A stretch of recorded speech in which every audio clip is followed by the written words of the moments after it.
So I just saw Christopher Robin, the movie, and it was fine. I mean, yeah, it is. It's just fine. God forbid I should think that a live-action movie based on an animated Disney classic should be fine.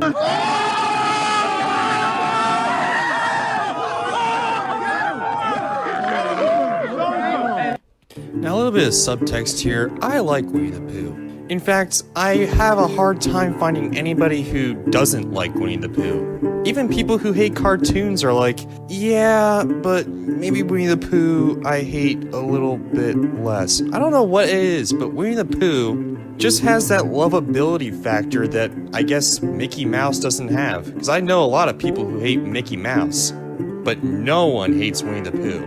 No one hates that bear. And I own pretty much every little Winnie the Pooh documentary, short, movie, whatever the heck there is out there. I even own the My Friends Tigger and Pooh Super Sleuth Christmas movie. Gee, I wonder who voiced this. What? Are you kidding me? Chloe Grace Moretz? My bae? Are you kidding me? What? Anyway, back to this movie. So I know Winnie the Pooh pretty much backwards and forwards.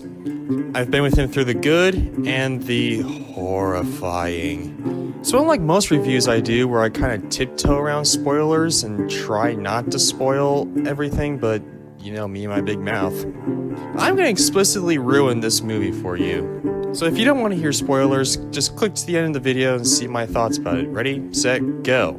So let's get the good out of the way, I guess. And of course, let's talk about the one thing that everyone seems to talk about, the animation. I mean, my gosh, it's just perfect, man. I mean, for most of them at least, but anyway. The designs of these characters are a perfect mishmash of both the animated cartoon and what they're supposed to be from the book. And on top of all that, they look like they're different stuffed animals made by different companies. Like there's different sewing techniques and different kinds of fabric and tones of fabric that are used for these stuffed animals that I've kind of noticed, which is a very nice touch because, hey, you don't play with just Sesame Street toys, do you? If you're a normal kid and not an obsessionist, of course not. You play with different types of animals made by many, many different companies. And it was a nice touch to the overall authenticity of this movie. And I mean, since we're on these characters, might as well just go into a little bit more. Winnie the Pooh,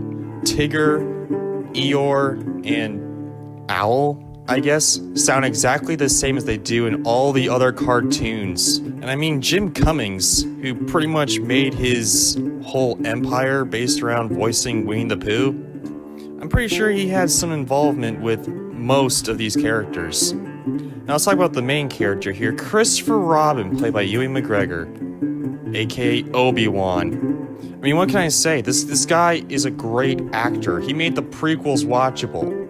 Even in the worst schlock he has been in, he's the best part of that movie.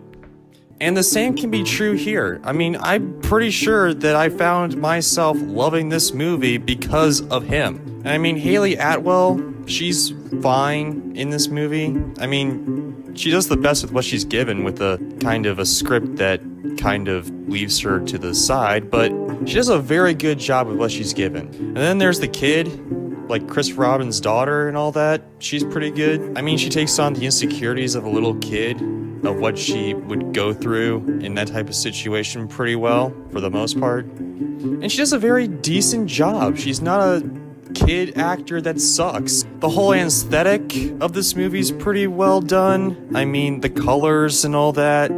Kind of a gloomy London, but then when you get to the 100 Acre Wood and he kind of rediscovers life, rediscovers his imagination, he kind of opens up. I mean, the 100 Acre Wood without Christopher Robin's kind of dark and gloomy and all that and foggy, and yeah, that's done pretty well, I guess. Kind of over exuberant, but whatever. And I'll tell you what, the director did a pretty good job with what he was given. The score, well, most of it's pretty, like, generic score music or whatever. But you do get some subtle hints of what the Sherman Brothers did with the original cartoons. There's some subtle callbacks to the original Winnie the Pooh soundtrack and all that, and I found that to be pretty good. And, yeah, that's about it. Now let's get into the bad. And trust me, there's a lot of bad in this movie. And the main thing here is the script. The script sucks. And you notice it pretty well into the movie. Like, at the last third of the movie, like the resolving climax, this is literally a sitcom, people. This is what would happen in Full House. And while I love Full House, I wouldn't want a Full House movie. Not only that, but most of the other adult characters, other than the ones I've already mentioned, suck. Like even this guy, who was Sherlock Holmes' brother in Sherlock, the greatest TV British show ever. Even he was a cardboard cutout in this movie. It was atrocious. And most of the other people in this movie are pretty much just carbon copies of like Winnie the Pooh and the other stuffed animals or whatever. I mean, also while we're on the subject, let's talk about Rabbit. Rabbit and Owl. Now I get it. They're real creatures. They're not stuffed animals. I got it. But do they have to be so freaking creepy? You may have noticed that there's not a whole lot of marketing centered around Rabbit or Owl. Probably because they're creepy as hell. I mean, you did such a good job with Winnie the Pooh and all the other stuffed animals. What about Rabbit and Owl? They look horrifying. But then again, you can't really see a lot of Rabbit or Owl or most of the stuffed animals or even the people because the camera just moves so much. Holy crap. Now I get it. They're trying to bring some kind of innocence to this, I guess. You know, they're trying to get personal with the camera work and all that. Like, you're actually in with everybody, I guess, like a little kid. And I get it. Sometimes it works. Very rarely it works, but it works. But then there's like... Are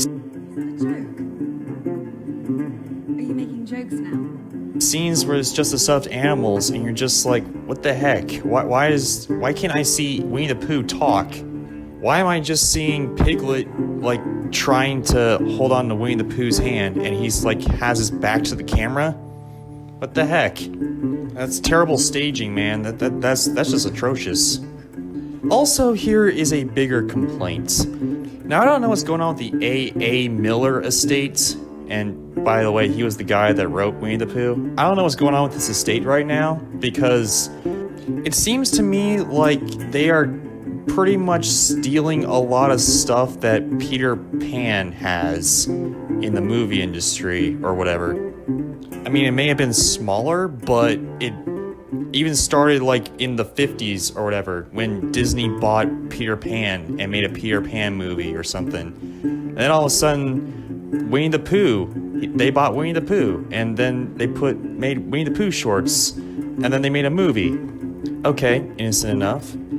And then a company made Finding Neverland, which I will protest is an actually pretty good movie. One of Johnny Depp's best, I guess. But it was a movie based on the guy who made Peter Pan the play. And then all of a sudden, a couple years later, we have Goodbye Christopher Robin, which is about A.A. Miller making Winnie the Pooh and all his inspirations and all that, just like Finding Neverland. So I'll give you a guess here. What other very famous Peter Pan piece of media is there out there in this world that a lot of kids know and love that this movie's ripping off? Of course, it's Hook. It's Hook.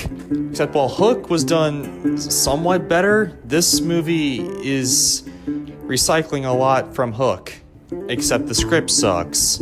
Like even when Christopher Robin meets Winnie the Pooh for the first time. At first, you'd think he was going crazy and that'd be like a huge thing or whatever, but no, it's just forgotten and he's just like, okay, I accept this now. Like 5 minutes later, what the heck? No!